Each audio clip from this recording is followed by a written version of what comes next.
بسم اللہ الرحمن الرحیم۔ آپ کو یاد ہوگا کہ صبح بلوچستان کے ایک تعلیم یافتہ نوجوان 28 سالہ ایمل کھانسی پر امریکی CIA کے ہیڈ کوارٹر واقع ریاست ورجینیا کے باہر کار پر فائرنگ کر کے CIA کے 2 اہلکاروں کو قتل اور 3 افراد کو زخمی کرنے کے بعد پاکستان فرار ہو جانے کا الزام تھا۔ 25 جنوری 1993 کو CIA ہیڈ کوارٹر کے باہر شوٹنگ اور قتل کے اس واقعے کے بعد ایمل کھانسی امریکہ سے فرار ہو کر پاکستان آ کر روپوش ہو گیا، جبکہ امریکی حکام نے اسے مفرور قرار دے کر اس کی تلاش شروع کر دی اور 4 سال تک پاک افغان سرحدی علاقوں وغیرہ میں روپوشی کے بعد امریکی FBI نے ڈیرہ غازی خان کے آس پاس کسی ہوٹل سے 15 جون 1992 کو گرفتار کر لیا۔ ایمل کھانسی وہ پاکستانی شہری تھا کہ جسے پاکستانی سرزمین پر امریکی حکام نے گرفتار کیا، لیکن حکومت وقت نے اسے امریکہ کے حوالے کرنے سے قبل پاکستانی قانون کے کوئی تقاضے پورے نہیں کیے، نہ کسی پاکستانی عدالت میں پیش کیا اور نہ ہی اپنے شہری کے حقوق اور ضابطے کی رسمی کارروائی بھی کی۔ ایمل کھانسی کو خصوصی انتظامات کے تحت پاکستان سے امریکہ لایا گیا تو ریاست ورجینیا کے ایک سرکاری وکیل نے ایمل کھانسی کی گرفتاری کی تفصیلات اور تناظر کے حوالے سے یہ ہتک امیز جملہ کہا کہ پاکستانی پیسے کے لیے اپنی ماں کو بھی بیچ دیتے ہیں، تو امریکہ کی پاکستانی کمیونٹی نے خوب احتجاج کیا، مگر پاکستانی حکام خاموشی اور خوف کا شکار رہے۔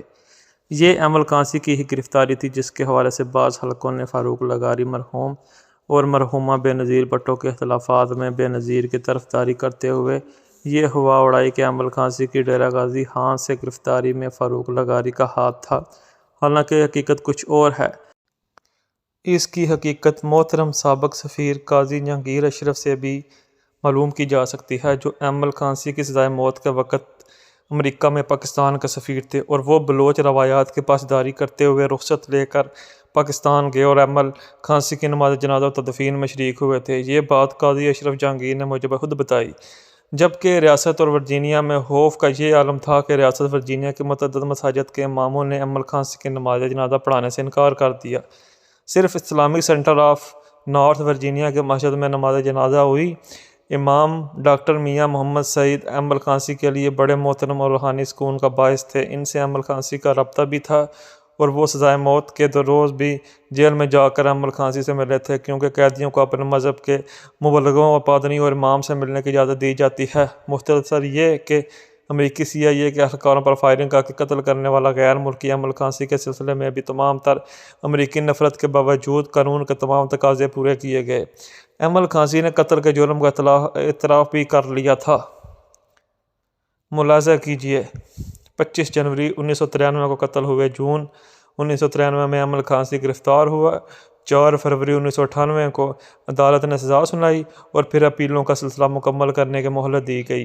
اور 14 نومبر 2002 کی شام مقامی وقت کے مطابق 9:07 پر سزائے موت پر عمل کرتے ہوئے اس جرم کی سزا دے دی گئی۔ ایمل کھانسی اپنے جرم کا اعتراف عدالت میں کر چکا تھا، وہ اپنی موت کے لیے تیار تھا۔ اس کی میت لینے کے لیے پاکستان سے اس کے 2 عزیز آئے ہوئے تھے، جو اس چھوٹے قصبے کے ایک ہی ہوٹل میں میرے برابر والے کمرے میں تھے، مگر وہ قطعاً کوئی بات کرنے کو تیار نہیں تھے۔ جیل حکام کے ترجمان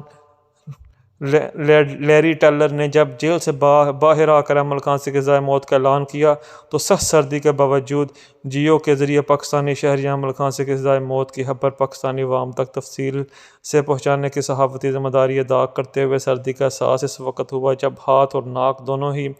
فریز محسوس ہوئے۔ ایمل کھانسی کی گرفتاری اور حوالگی کے لیے ہم نے پاکستانی قوانین اور شہری کے حقوق کو پامال کیا۔ امریکہ نے تمام تر حقائق کے باوجود پاکستانی ایمل کھانسی کو انصاف کے تقاضے پورے کر کے سزائے موت دینے میں 9 سال کا عرصہ لگایا۔ احتیاط اور انصاف لازم ہے۔